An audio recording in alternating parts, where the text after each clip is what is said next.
ஓம் சாந்தி 31/1/2025. இன்றைய முரளிக்கான சாக்கார முரளிக்கான முக்கிய கருத்துக்கள். இனிமையான குழந்தைகளே, புண்ணிய ஆத்மா ஆக வேண்டுமானால் தனது கணக்கை பாருங்கள். சார்ட் பார்க்கணுங்கிற எந்த ஒரு பாவமும் செய்யவில்லையே, உண்மையின் கணக்கு சேமிப்பாகி உள்ளதா? கேள்வி: அனைத்திலும் பெரிய பாவம் எது? பதில்: யார் மீதும் தீய பார்வை வைப்பது என்பது அனைத்திலும் பெரிய பாவமாகும். நீங்கள் புண்ணிய ஆத்மா ஆகக்கூடிய குழந்தைகள். யார் மீதும் விகாரி திருஷ்டி வைக்க முடியாது. சோதித்து பார்க்க வேண்டும். நாம் எதுவரையில் யோகத்தில் இருக்கிறோம்? எந்த ஒரு பாவக்காரியமும் செய்யவில்லையே. உயர்ந்த பதவி பெற வேண்டுமானால் எச்சரிக்கையாக இருங்கள். ஒரு சிறிதும் தீய பார்வை என்பது இருக்கக்கூடாது. பாபா தரும் ஸ்ரீமத் படி முழுமையாக நடந்து சென்று கொண்டே இருங்கள். இன்றைய பாடல்: முகத்தை பார் மனிதா. ஓம் சாந்தி. எல்லையற்ற தந்தை தன்னுடைய குழந்தைகளுக்கு சொல்கிறார், குழந்தைகளே, தனது கடந்த காலத்தை கொஞ்சம் சோதித்து பாருங்கள். இதுவோ மனிதர்களுக்கு தெரிந்திருக்கிறது. அதாவது, நாம் வாழ்க்கை முழுவதிலும் எவ்வளவு பாவம் எவ்வளவு புண்ணியம் செய்துள்ளோம் என்று. தினந்தோறும் தங்களின் கணக்கை பாருங்கள். எவ்வளவு பாவங்கள் எவ்வளவு புண்ணியங்கள் செய்திருக்கிறோம்? யார் மீதும் கோபப்படாமல் இருந்தோமா? ஒவ்வொரு மனிதனும் புரிந்து கொள்ள முடியும் நம் வாழ்க்கையில் என்னென்ன செய்துள்ளோம், எவ்வளவு பாவம் செய்துள்ளோம், எவ்வளவு தான புண்ணியம் முதலியன செய்துள்ளோம் என்று. மனிதர்கள் யாத்திரை செல்கின்றனர் என்றால் தானம் புண்ணியம் செய்கின்றனர், முயற்சி செய்து பாவம் செய்யாமல் உள்ளனர். வெளி உலகத்தில் மனிதர்கள் ஒரு யாத்திரைக்கு போனால் தானம் புண்ணியம் பண்ணுறாங்க, பாவம் செய்யாத ஒரு நிறைய யோசித்து முயற்சி பண்ணுறாங்க, பாவம் செய்திடக்கூடாதுன்னு பார்த்து நடந்துக்கிறாங்க. ஆக பாபா குழந்தைகளிடம் கேட்கிறார், எவ்வளவு பாவம் எவ்வளவு புண்ணியம் செய்திருக்கிறீர்கள்? இப்போது குழந்தைகள், நீங்கள் புண்ணிய ஆத்மாக்களாக ஆக வேண்டும். எந்த ஒரு பாவ கர்மமும் செய்யக்கூடாது. பாவங்கள் அநேக விதமாக உள்ளன. யார் மீதாவது தீய பார்வை செலுத்துகிறோம் என்றால் இதுவும் கூட பாவம். தீய பார்வை என்பது விகாரத்தினுடையது. அது அனைத்திலும் கெட்டதாகும். ஒருபோதும் விகார திருஷ்டி செலுத்தக்கூடாது. அதிகமாக ஆண் பெண்ணுக்கிடையில் விகாரத்தின் திருஷ்டிதான் உள்ளது. குமாரிகளுக்கும் கூட எங்காவது விகாரத்தின் திருஷ்டி எழுகின்றது. இப்போது பாபா சொல்கிறார், இந்த விகாரத்தின் திருஷ்டி இருக்கக்கூடாது. ஏன்னா புண்ணிய ஆத்மாக்களாக இப்போ நம்ம மாறிட்டுருக்கோம். ஆகையால் விகாரத்தின் திருஷ்டி இருக்கக்கூடாது அப்படின்னு பாபா சொல்கிறாங்க. விகாரத்தின் திருஷ்டி கூட ஒரு பாவ கர்மாங்கிறாரு. தனது மனதை கேளுங்கள். எதுவரை நாம் புண்ணிய ஆத்மாவாக ஆகியிருக்கிறோம்? எந்த ஒரு பாவமும் செய்யாதிருக்கிறோமா? எதுவரை யோகத்தில் இருக்கிறோம்? புண்ணிய ஆத்மாவாக எந்த அளவுக்கு இருக்கிறேன், பாவம் எந்த அளவுக்கு செய்யாமல் இருக்கிறேன், எந்த அளவுக்கு நான் யோகத்தில் இருக்கிறேன்னு செக் பண்ணுங்கிறாங்க. குழந்தைகள், நீங்களோ தந்தையை அறிந்து கொண்டீர்கள். பரம்பிதா பரமாத்மா பிரம்மாவுக்குள் பிரவேசமாகி நமக்கு அழியாத ஞான ரத்தினங்களின் கஜானாவை தருகிறார். மனிதர்களிடம் இருப்பது அழியக்கூடிய செல்வம். அதைத்தான் தானம் செய்கின்றனர். அதுவோ கல்லாகும். இவை ஞான ரத்தினங்கள். ஞானக்கடலான தந்தையிடம்தான் ஞான ரத்தினங்கள் உள்ளன. இந்த ஒவ்வொரு ரத்தினமும் ₹1,00,000 பெருமானமானது. ரத்தின வியாபாரி பாபாவிடமிருந்து ஞான ரத்தினங்களை தாரணை செய்து பிறகு இந்த ரத்தினங்களை மற்றவர்களுக்கு தானம் செய்ய வேண்டும். பாபா கிட்டேருந்து ஞான ரத்தினங்களை நாம் தாரணை செய்து பிறகு அடுத்தவங்களுக்கு இதை சொல்லுங்க. இதை ஒருவர் எவ்வளவு பெறுகிறாரோ மற்றும் பிறருக்கு கொடுக்கிறாரோ அவ்வளவு உயர்ந்த பதவி பெறுவர். நாம் எவ்வளவு பாவம் செய்திருக்கிறோம் என்று பாருங்கள். இப்போது எந்த ஒரு பாவமும் செய்யாதிருக்கிறோமா? பாபா கொடுக்கும் ஸ்ரீமத் படி முழுமையாக நடந்து கொண்டே இருக்க வேண்டும். பாவ கர்மாக்கள் ஏற்படாமல் இருக்கணும்னா பாபா கீழே யுக்தி சொல்கிறார், ஸ்ரீமத் படி முழுமையாக நடங்க. அந்த ஸ்ரீமத் நடக்கின்றோமாங்கிற கவனத்தை வையுங்க. மாயாவினுடைய புயல் வரும், ஆனாலும் கர்மேந்திரியங்கள் மூலமாக எந்த ஒரு பாவ கர்மாவும் செய்து விடாதீர்கள்னு சொல்கிறார். எந்த பக்கமாவது தீய பார்வை போனால் அதற்கு முன்னால் நின்றிருக்கக்கூடாது, உடனே விலகி போய்விட வேண்டும் அப்படிங்கிறார்.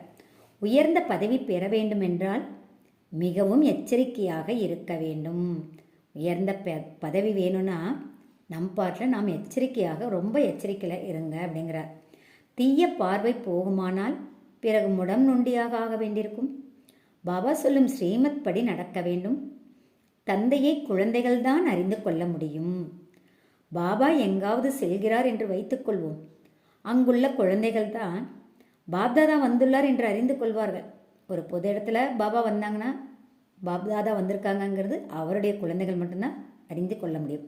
மற்ற மனிதர்கள் அநேகர் பார்க்கின்றனர் என்ற போதிலும் அவர்களுக்கு தெரியாது. இவர் யார் என்று யாராவது கேட்கவும் செய்யலாம்.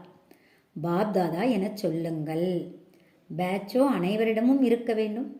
சொல்லுங்கள், சிவபாபா எங்களுக்கு இந்த தாதா மூலம் அழியாத ஞான ரத்தினங்களை தானம் செய்கிறார்.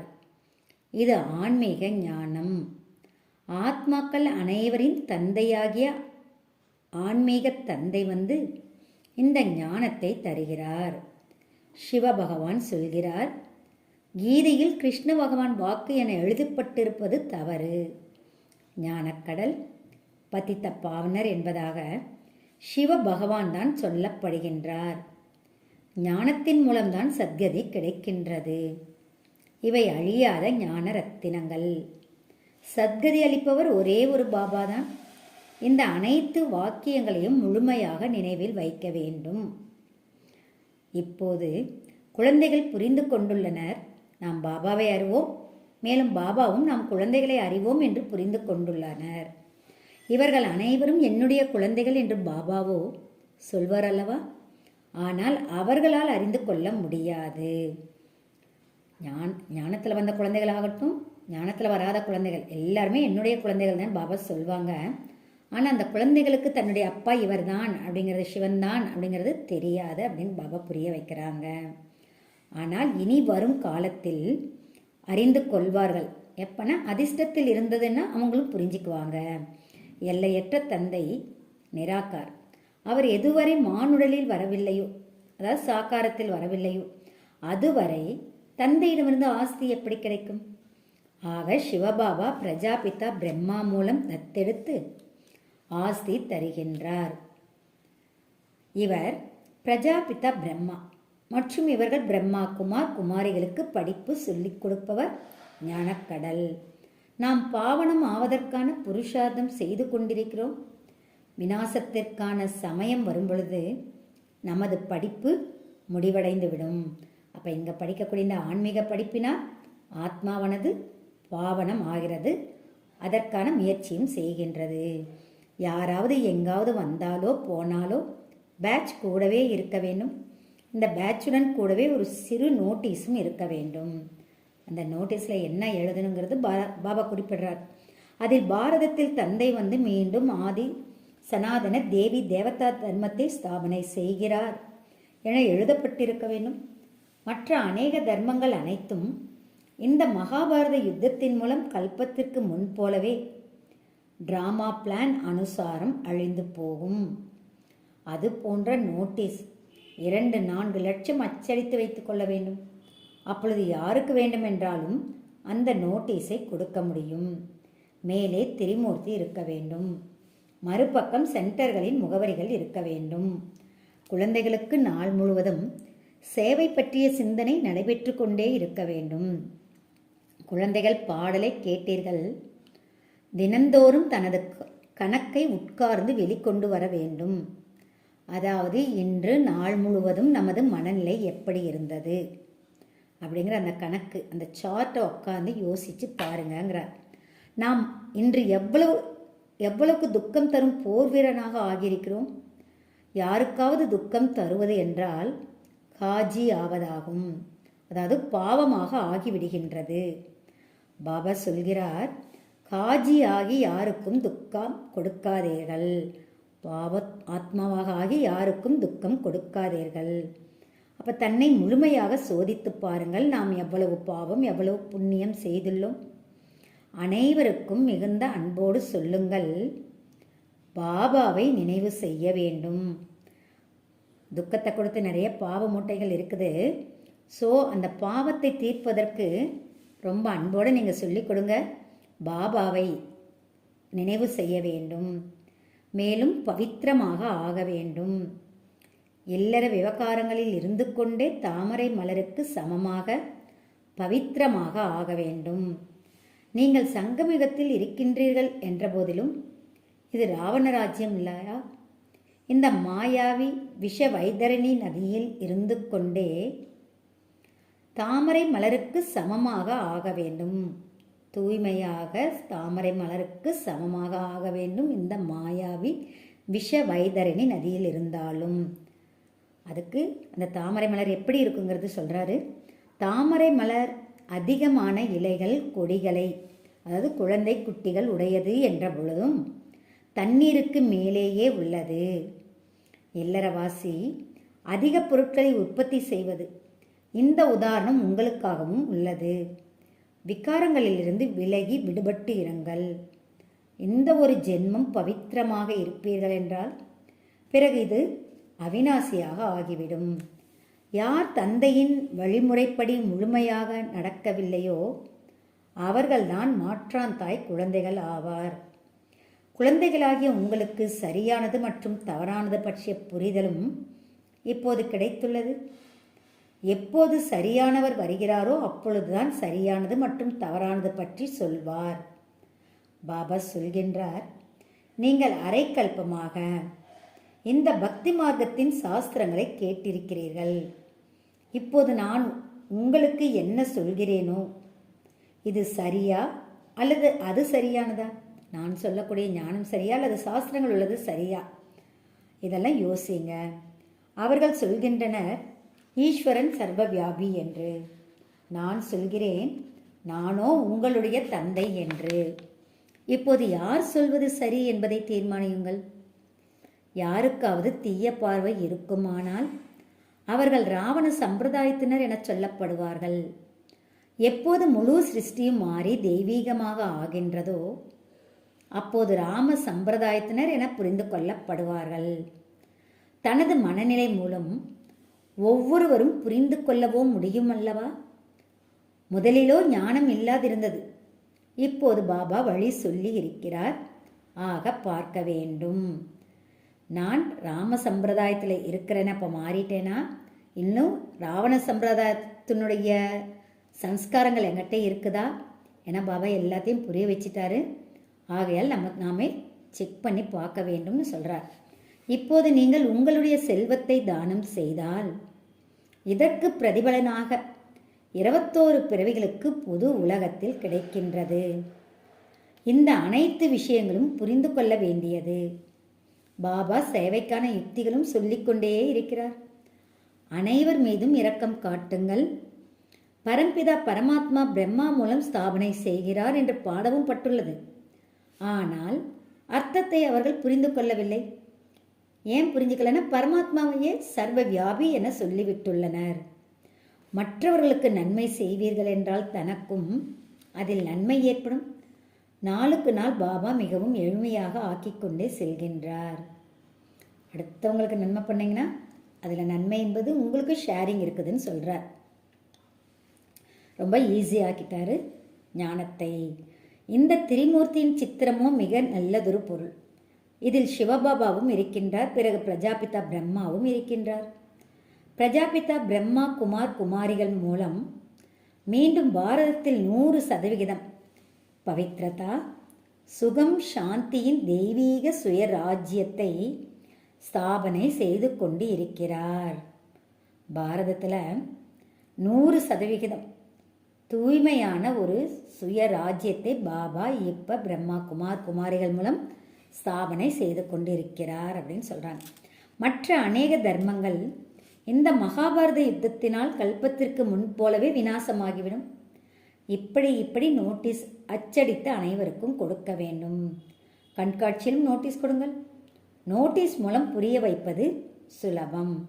ஓர் ஆதி சனாதன தேவி தேவதா தர்மத்தின் ஸ்தாபனை நடைபெற்று கொண்டிருக்கின்றது. மற்ற இவை அனைத்தும் கல்பத்திற்கு முன்போலவே விநாசமாகிவிடும். தேவி தேவதா தர்மம் ஸ்தாபனை, மற்ற தர்மங்கள் அனைத்தும் விநாசம் ஆகிடும்னு சொல்லி புரிய வைங்க. வினாடியில் ஜீவன் முக்தி. அப்போ அந்த ஜீவன் முக்தி அடையணும்னா அதுக்கு அந்த தந்தையை நினைவு செய்வதன் மூலமாக இந்த சத்யுக தேவதா பதவி பெறுவீர்கள். ஜீவன் முக்தி வாழ்க்கை நாம் அடைய வேண்டும்னா பாபாவை முழுமையாக நினைவு செய்யும் பொழுது பாவ கர்மாக்கள் அழைக்கப்படுகின்றது. பாபாவின் ஸ்ரீமத் படி நடக்கும் பொழுது நாம் மீண்டும் ஜீவன் முக்தி நிலையில் வாழ ஆரம்பிச்சிடுறோம். இவர்களின் ராஜ்யம், அதாவது தேவி தேவதைகளின் ராஜ்யம் மீண்டும் விஷ்ணுபுரிங்கிற புது உலகத்தில் ஆரம்பமாகும். தீர்த்த ஸ்தலங்கள் முதலானவற்றிற்கு மனிதர்கள் செல்கின்றனர். எவ்வளவு துன்பங்களை அடைகின்றனர். ஆரிய சமாஜத்தினர் போன்றவர்களும் ரயில் நிறைய செல்கின்றனர். இது தர்மத்திற்கான அடி என சொல்லப்படுகின்றது. உண்மையில் அதர்மத்தின் அடி என்றுதான் சொல்ல வேண்டும். தர்மத்திலோ அடி வாங்குவதற்கான தேவையே கிடையாது. நீங்களோ படிப்பை படித்து கொண்டிருக்கிறீர்கள். பக்தி மார்க்கத்தில் என்னென்ன செய்து கொண்டிருக்கின்றனர். குழந்தைகள் பாடலை கேட்டீர்கள். முகத்தை பார்த்துக்கொள். இந்த முகத்தை உங்களை தவிர வேறு யாரும் பார்க்க முடியாது. நம்முடைய மனம் என்கின்ற முகத்தை நம்மை தவிர வேறு யாருமே பார்க்க முடியாது. பகவானையும் நீங்கள் காட்ட முடியும். இவை ஞானத்தின் விஷயங்கள். நீங்கள் மனிதரிலிருந்து தேவதையாக, பாவ ஆத்மாவிலிருந்து புண்ணிய ஆத்மாவாக ஆகின்றீர்கள். இந்த லக்ஷ்மி நாராயணர் சொர்க்கத்தின் எஜமானராக எப்படி ஆனார்கள்? இது யாருக்கும் தெரியாது. குழந்தைகள் நீங்களோ அனைத்தையும் அறிவீர்கள். யாருக்காவது புத்தியில் பதியுமானால் துன்பங்கள் விலகிவிடும். நல்லது. இனிமையிலும் இனிமையான தேடி கண்டெடுக்கப்பட்ட செல்ல குழந்தைகளுக்கு தாயும் தந்தையுமாகிய பாப்தாதாவின் அன்பு நினைவு மற்றும் காலை வணக்கம். ஆன்மீக குழந்தைகளுக்கு ஆன்மீக தந்தையின் நமஸ்தே. இன்றைய தாரணையில் முதல் பாயிண்ட், அழியக்கூடிய செல்வம் இருந்தால் அதை பயனுள்ளதாக ஆக்குவதற்கு அலௌகீக சேவையில் ஈடுபடுத்த வேண்டும். அவிநாசி செல்வத்தின் தானமும் அவசியம் செய்ய வேண்டும். நிறைய பணம் இருந்ததுன்னா அலௌகிக்க சேவையில் ஈடுபடுத்துங்க. அது மட்டுமல்ல, பாபா கொடுத்திருக்க இந்த ஞானம் என்கின்ற அவிநாசி செல்வத்தையும் அனைவருக்கும் தானம் செய்யுங்கிறார். தன்னுடைய கணக்கில் சார்ட் பார்க்க வேண்டும். அந்த சார்ட்டில் என்னென்ன பார்க்கணும்? நமது மனநிலை எப்படி இருந்தது? முழு நாளிலும் எந்த ஒரு தீய செயலும் செய்யாதிருந்தேனா? ஒருவர் மற்றவருக்கு துக்கம் கொடுக்காமல் இருக்கின்றோமா? யார் மீதும் தீய திருஷ்டி செல்லாமல் இருக்கின்றதா? இன்றைய வரதானம், டபுள் லைட் ஆகிய அனைத்து பிரச்சனைகளையும் தாண்டி, அதாவது ஹை ஜம்ப் செல்லக்கூடிய தீவிர முயற்சியாளர் ஆகுக. எவ்வளோ பிரச்சனைகள் இருந்தாலும் டபுள் லைட் ஆகிட்டோம்னா அந்த பிரச்சனையை ஈஸியாக தாண்டிட முடியும், ஹை ஜம்ப் செய்ய முடியுங்கிறார். அந்த மாதிரி செய்வதற்கான டபுள் லைட் ஆவதற்கு தீவிர முயற்சியாளராக நாம் ஆக வேண்டும். தன்னை சதா விலை மதிப்பற்ற வைரம் என்று புரிந்து கொண்டு பாப்தாதாவின் மனம் என்ற பெட்டியில் இருங்கள். வைரம், வேல்யூபிளான வைரம் அப்படின்னு புரிஞ்சுக்கிட்டு பாப்தாதாவுடைய மனம்ங்கிற பெட்டியில் சதா இருங்கங்கிறார். உங்களை வச்சுக்கோங்க, அதை உணருங்க. அதாவது தந்தையின் நினைவில் மூழ்கி இருந்தீர்கள் என்றால் எந்த ஒரு விஷயமும் கடினமாக அனுபவம் செய்ய மாட்டீர்கள். அனைத்து சுமைகளும் சமாப்தி ஆகிவிடும். இந்த சகஜ யோகத்தின் மூலம் டபுள் லைட் ஆகி முயற்சியில் ஹை ஜம்ப் செய்து தீவிர முயற்சியாளர் ஆகிவிடுவீர்கள். எப்பொழுதெல்லாம் கடினம் என்ற அனுபவம் ஏற்படுகிறதோ அப்பொழுது தந்தையின் எதிரில் அமர்ந்து விடுங்கள். மேலும் பாப்தாதாவின் வரதானங்கள் என்ற கை தன் மீது இருப்பதாக அனுபவம் செய்யுங்கள். இதன் மூலம் வினாடியில் அனைத்து பிரச்சனைகளுக்கும் தீர்வு கிடைத்துவிடும். இன்றைய ஸ்லோகன், சகயோகத்தின் சக்தியானது அசம்பவத்தையும் சம்பவமாக ஆக்கிவிடும். இதுவே பாதுகாப்பு கோட்டையாகும். ஓம் சாந்தி.